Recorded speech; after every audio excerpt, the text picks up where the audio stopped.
Assalamualaikum warahmatullahi wabarakatuh. Waalaikumsalam warahmatullahi wabarakatuh. First of all, let us pray to our God Allah Subhanahu wa Ta'ala to bring us healthy in opportunity to standing in this place, and also to see Bingkai Tarbiyah, and also Prophet Muhammad Sallallahu Alaihi Wasallam, who's brought us from the darkness up to the brightness.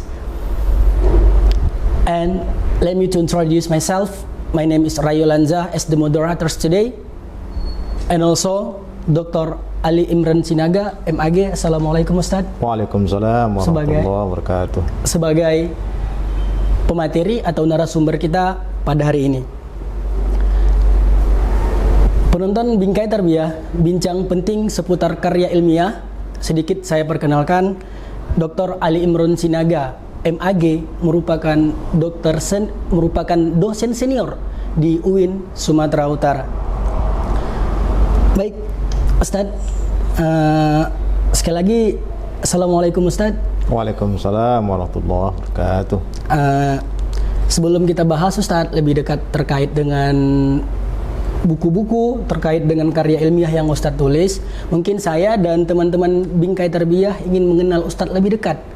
Jadi bisa mohon kiranya Ustadz menceritakan sedikit terkait tentang pengalaman, terkait tentang hal-hal yang pernah Ustadz lewati, hal-hal yang berharga selama menempuh mengenyam pendidikan mulai dari strata 1 sampai pada titik ini Ustadz. Bisa Ustadz ceritakan sedikit Ustadz? Terima kasih. Alhamdulillah. Pemirsa Bingkai Tarbiyah yang saya muliakan, moderator yang kita banggakan. Kalau melihat dari sejarah, saya adalah memang alumni dari Fakultas Tarbiyah dan Keguruan. Saya kuliah dulu di UIN, tapi itu namanya IAIN. Masuk tahun 1988. Saat itu IAIN kita berada di Jalan Stomo. Dan saat itulah pada saat saya masuk di sana berlaku sistem adanya pelonco, kemudian adanya peraturan pemerintah ikut P4 sampai seminggu, dan sangat lelah saat itu, sehingga kita pada saat itu memang masih segar, bugar, sehingga tidak ada masalah. Nah, setelah masuk, maka perkuliahan kita itu berada di sisi terakhir jalan IAIN. Nah, alhamdulillah ketika saya kuliah itu sampai saya tempuh, saya catat itu, saya kuliah itu 4 tahun 3 bulan 50 hari. 4 tahun 3 bulan ya, 50 hari. 4 tahun 3 bulan 50 hari. Dan saya salah satunya alumni yang ikut wisuda dengan kakak-kakak kita. Masya Allah. Alhamdulillah saat itu saya dapat wisuda terbaik untuk Fakultas Tarbiyah. Saat itu rektornya Pak Brigjen Nazir Adlani, dan beliau pernah berjanji jika ada mahasiswa yang dapat wisuda terbaik akan diterima sebagai dosen. Alhamdulillah saat itu dosen masih S1 terima. Itu masih S1? Iya. Masya Allah. Jadi ketika saya sudah dapat wisuda terbaik, dapat piagam, kira-kira 6 bulan kemudian saya ikut tes dosen, alhamdulillah lulus. Masya Allah. Jadi nggak sempat setahun saya manggur, alhamdulillah saya kembali kepada alma mater saya sebagai mahasiswa dan sebagai dosen. Tapi setahun saya berada di UIN, saya kuliah ke Jakarta. Di mana Ustadz? Di UIN Jakarta. UIN Jakarta. Mengambil saat itu ujian kita adalah nasional. Sentra adalah dari UIN Jakarta. Jadi orang UIN Jakarta datang ke IAIN di seluruh Indonesia. Saya ikut tes, alhamdulillah saat itu datang mempromosikan Profesor Dr. Harun Nasution ke IAIN Medan. Saya ikut tes sama kawan-kawan dan lulus ke Jakarta. Alhamdulillah 2 tahun selesaikan di Jakarta, saya kembali. Setahun kemudian balik lagi ke S3-nya UIN Jakarta. Dan alhamdulillah 2005 saya selesai. Jadi saya banyak kuliah daripada bekerja di UIN saat itu. Sehingga progres perkembangan UIN selama saya di daerah itu hanya dari berita-berita di Medan. Saat itu komunikasi yang namanya handphone tidak begitu banyak. Seperti sekarang, Ustaz. Transportasi juga, pesawat juga tidak begitu murah tapi mahal. Maka saya ke sana ya jalan darat ya biasa. Yang kalau orang bilang itu mobil alif lam shot no ya. Kenapa gitu, Ustaz? Nama ALS gitu. ALS, Iya. alif lam shot. Itu istilah-istilah di pasaran dulu. Iya. Alhamdulillah saya kembali ke sini dan saat itu saya masuk sebagai pegawai itu tahun 1994 Di UIN. di UIN sebagai dosen. Kalau dihitung hari ini sudah 26 tahun. 26 tahun. Iya. Itulah barangkali sejarah, tapi yang paling menarik adalah pada saat itu kenaikan pangkat saya tidak ada masalah. Dulu tidak ada istilah naik pangkat itu harus bekerja. Yang penting di sana kami juga buat artikel sesama dosen-dosen Medan. Lalu ini diakui oleh UIN sebagai kenaikan pangkat untuk B-nya. Berarti selama Ustadz menempuh pendidikan di Jakarta masih menjadi dosen di UIN pada Masih. masa itu? Masih. Alhamdulillah saat itu ada pemotongan-pemotongan. Ya. Nah, kita barangkali sejarah singkat mengenai pendidikan yang saya lalui sejak S1, S2, dan S3. Kalau boleh tahu Ustadz, program studi atau bidang keilmuan lah yang Ustadz tekuni Iya. selama pendidikan itu? Saya sebenarnya bakat saya itu keagamaan. Keagamaan ini wilayah-wilayahnya cukup banyak, rumpunnya ada akidah akhlak ya seperti di Aliyah barangkali, SKI, kemudian Al-Quran hadis, kemudian fikih. Lalu ketika Jakarta, kita kan dirasa Islamiyah. Kalau bahasa Inggrisnya Islamic Studies itu. Lalu ketika S3, saat itu dibuka konsentrasi syariah. Maka saya memilih ini. Jadi S3 saya adalah dirasa Islamiyah, konsentrasi syariah. Saat itu belum ada jurusan, maka saya ikuti. Alhamdulillah, dosen-dosennya memang kaliber-kaliber internasional dari Mesir, dari Amerika, dari Inggris. Saya banyak pengalaman mengenai pengalaman mereka belajar, kemudian metodologi mereka berpikir. Alhamdulillah, jadi pengawinan antara mitologi Barat dan Arab sana yang cukup tinggi. Saya kira Jakarta itu adalah sebagai sentralnya ilmu yang ada di Indonesia barangkali kalau untuk UIN saat itu barangkali. Saat itu ya? Iya. Betul barangkali. Kalau menurut Ustadz, mungkin kiranya UIN Sumatera Utara kita bisa kita jadikan sebagai sentral Bisa. Itu perlu proses. Melihat dari SDM yang kita miliki, kita sudah mulai kayaknya. Karena ada dosen-dosen kita, ada alumni Barat, ada Arab, tapi saya kira mereka belum pernah semacam konsolidasi atau bahasa kita konsorsium. Karena begitu mereka selesai, mereka hanya bekerja masing-masing dengan kepentingannya, dengan ilmunya. Itulah barangkali ini yang perlu kita waspadai.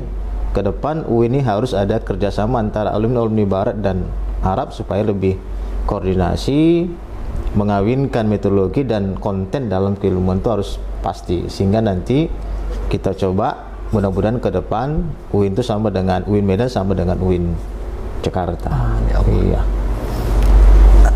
Baik Pak, jadi di sini saya tertarik. Ada sekitar kurang lebih 8 buku ya Pak yang diterbitkan dan dicetak. Ya Pak.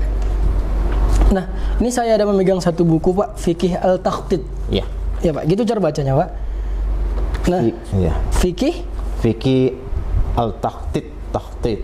Takhtit aja. Jadi Pak, terkait buku Fikih Al-Takhtit ini Pak, apa yang melandasi? Bagaimana mungkin penonton-penonton daripada Bingkai Terpiah juga ingin tahu tentang apa sih yang melandasi, melatar belakangi mungkin maksud saya Bapak menulis buku Fikih Al-Takhtit ini Pak, bisa dijelaskan sedikit?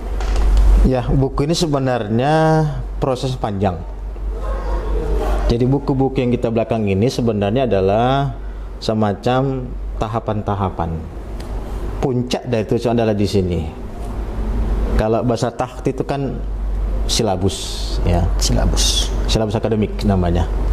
Jadi ini bagian dari silabus yang pernah ada di UIN Medan, ya, dari persoalan ibadah, muamalah, munakahat, mawaris, jinayat, itu bahas terus. Jadi kita coba ingin melakukan ini karena mahasiswa kita ini kan berbagai unsur dan elemen ya. Ada dari pesantren, ada dari Aldia, ada pula dari umum. Sehingga kategori ilmu mereka kan bervarian. Jadi untuk mencoba mendekati ini, kita coba di transisi menengahnya. Secara akademis kita coba bagaimana menaikkan pemikiran orang-orang yang alumni-alumni umum di satu kelas dengan pesantren Aldia sehingga mereka membaur dalam kajian-kajian seperti ini. Jadi akademis dia, tidak seperti hafalan-hafalan mungkin barangkali yang tradisional barangkali ya. Kita ingin melakukan itu supaya kesemua mahasiswa dapat menerima secara nyaman, kemudian afik dan tidak terlalu terporsir dia gitu.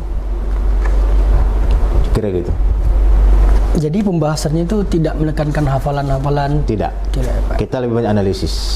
Berarti ini untuk kami-kami mahasiswa-mahasiswa yang mungkin latar belakang sekolahnya tidak pesantren atau apa mungkin bisa mengikuti, itu maksudnya ya, Pak? Bisa. Selama ini kita mungkin barangkali mahasiswa mungkin secara sudut hukum kita hanya tahu ini halal, ini haram, tapi nggak tahu sumber dari mana, dalilnya apa gitu. Kita coba ingin mengungkapkan ini supaya lebih jelas. Kenapa ini haram, kenapa ini halal, kenapa yang halal menjadi makruh, haram menjadi makruh. Kita berikan semacam apa namanya ya, penjelasan sehingga mahasiswa tidak terlalu terintimidasi dengan apa namanya, terkotak dengan pemikiran yang mungkin bahasa kita lebih sempit dia. Jadinya lebih luas sehingga ada kesempatan peluang untuk memakai dalil ketika hukum itu sudah dianggap fix oleh sementara orang. Terima kasih Pak. Baik, peserta Bingkai, baik penonton Bingkai Tarbiyah, bincang penting karya ilmiah. Mungkin di antara kita, bahkan saya pribadi memiliki sedikit pertanyaan. Apa sih sebenarnya makna, mengapa Bapak Dr. Al-Ustadz Dr. Ali Imran mengambil judul Fikih Al-Takhtid? Padahal seperti yang disampaikan tadi maknanya silabus ya Ustadz ya. Kenapa pemilihan kata Al-Takhtid ini menjadi opsi gitu Ustadz? Ya baik, saya ingin merubah pemikiran orang melalui mahasiswa. Ada menarik dari buku ini yang mungkin sementara belum bisa mempelajarinya. Misalnya Mawaris. Saya kira di banyak buku Mawaris itu akan sulit orang membacanya, memahami dan mempraktekkannya dalam kehidupan sehari-hari. Nah, buku ini menjelaskan bagaimana anak-anak mahasiswa dia bisa memahami teori Mawaris dan langsung bekerja pada saat mereka memahami metodologinya. Maka ketika saya mengajar kelas, saya langsung berhadapan dengan mahasiswa mengenai keluarganya. Maka saya bilang, seandainya meninggal ayah kalian atau ibu kalian, berapa keluarga yang tinggal, kalian bisa membaginya dengan normal, asal tahu berapa jumlah harta yang ditinggalkan. Ini membuat menarik. Kenapa? Di berbagai kesempatan, kadang-kadang perkumpulan-perkumpulan tertentu Mawaris dibicarakan tapi tidak langsung praktek di lapangan. Hanya sebagai teori. Sebagai teori, sebagai penyemangat, sebagai apa namanya, sebagai pembuka wacana, tapi tidak langsung kepada nilai-nilai praktisnya begitu, praksis. Teman-teman Bingkai Tarbiyah, namun Pak, tidak jarang kita temui bahwasanya seperti yang Bapak sampaikan tadi, karena kurangnya eksekusi langsung, kurangnya hal di lapangan, bahkan tak jarang di dalam lapisan masyarakat kita itu terdapat perselisihan, perdebatan, bahkan tak jarang sampai ke ranah hukum gitu Pak. Menurut Bapak, dari bab 9 tentang Mawaris ini, apa yang harus benar-benar kita benahi sehingga lapisan-lapisan aspek masyarakat itu bisa benar-benar paham tentang Mawaris ini Pak? Ya benar sekali itu. Banyak kejadian, peristiwa, keluarga yang normal, keluarga yang adem, ayem, selagi masih hidup ayahnya tidak masalah. Begitu salah satu meninggal dunia pasti bermasalah, atau kedua-duanya orang tua bermasalah. Maka kemudian ini mencoba memberikan solusi bahwa warisan itu tidak boleh lama-lama dibagi. walaupun pada akhirnya akan dibagi begitu bertahun-tahun, itu akan menjadi persoalan. Maka dihimbau dalam sisi warisan, keluarga itu tidak boleh terlalu lama membagi warisan. Sebab apabila keluarga ini sudah berkembang biak, menikah, maka terjadi nanti kekacauan. Karena orang yang hadir saat itu adalah apakah menantu segala macam, akan ada intrik-intrik yang kita tak tahu dari mana, mosi-mosi atau pesan-pesan membuat kekacauan di keluarga yang tidak bagi warisan tepat waktu. Jadi inti utama adalah supaya kejadian di masyarakat hari ini tidak terlalu kacau, maka penting dulu dipahami bagaimana cara bagi warisan di unsur masyarakat. Tidak semua, barangkali satu orang barangkali. Nah, ketika satu orang sudah paham, maka dia akan mencoba memberikan semacam jalan keluar bahwa warisan tidak boleh lama-lama dibagi. Kalau bahasa kita sehari-hari, kalau sudah lama-lama masuk angin gitu kan. Kalau sudah masuk angin, gembung perut. Kalau sudah gembung perut, pada sakit akan datang. Nah, warisan dihimbau tidak lama-lama. Maka untuk itu di satu masyarakat atau mahasiswa sebagai agent, mereka coba untuk memberikan solusi itu di mana mereka tinggal.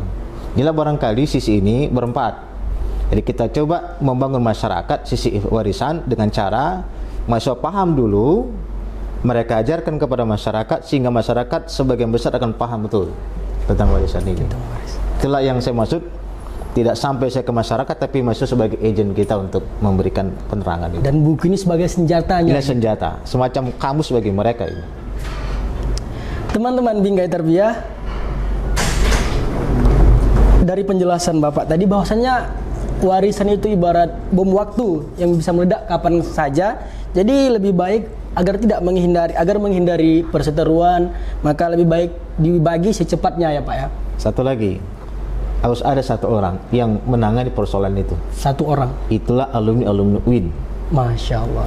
Mereka yang bisa dianggap mampu dan tidak UNIMED. UNIMED nggak pernah belajar tentang warisan, apalagi USU. UIN lah sebagai agent pengembang supaya jangan terjadi kekacauan di masyarakat. Kasus warisan adalah mahasiswa. Paham dulu tentang warisan. Sehingga di Sumatera Utara ini dan peserta dan penonton teman-teman Bingkai Tarbiyah tidak akan ada lagi mengalami perseteruan akibat warisan. Tidak distorsi dia. Dan saya kira mahasiswa kita hari ini sudah menyebar kemana-mana. Bahkan ketika saya mengajar hari ini, mahasiswa 5 tahun yang lalu menelepon saya untuk mengkonfirmasi tentang warisan yang sedang ada di desanya. Saya bilang gini, alhamdulillah selesai.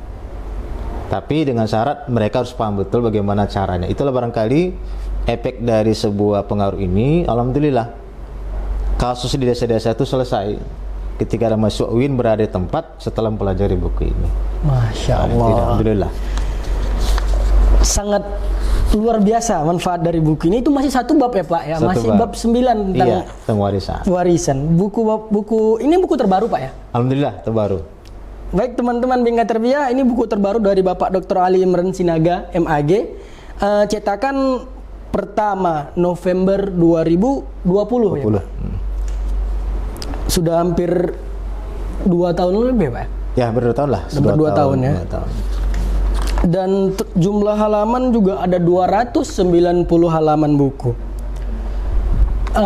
Untuk Bapak sendiri Pak, untuk menciptakan karya seindah ini, sebagus ini, berapa lama waktu yang Bapak butuhkan? Ada proses panjang.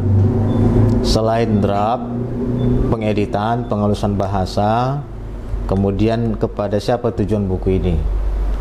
Nilai yang penting dalam penulisan ini, sehingga durasi yang paling lama saya kerjakan itu setelah berdasarkan pengalaman, pengetahuan, kemudian bakat dan kemauan. Ternyata ini buku ini selesai dalam waktu 3 bulan dalam pengeditan aslinya.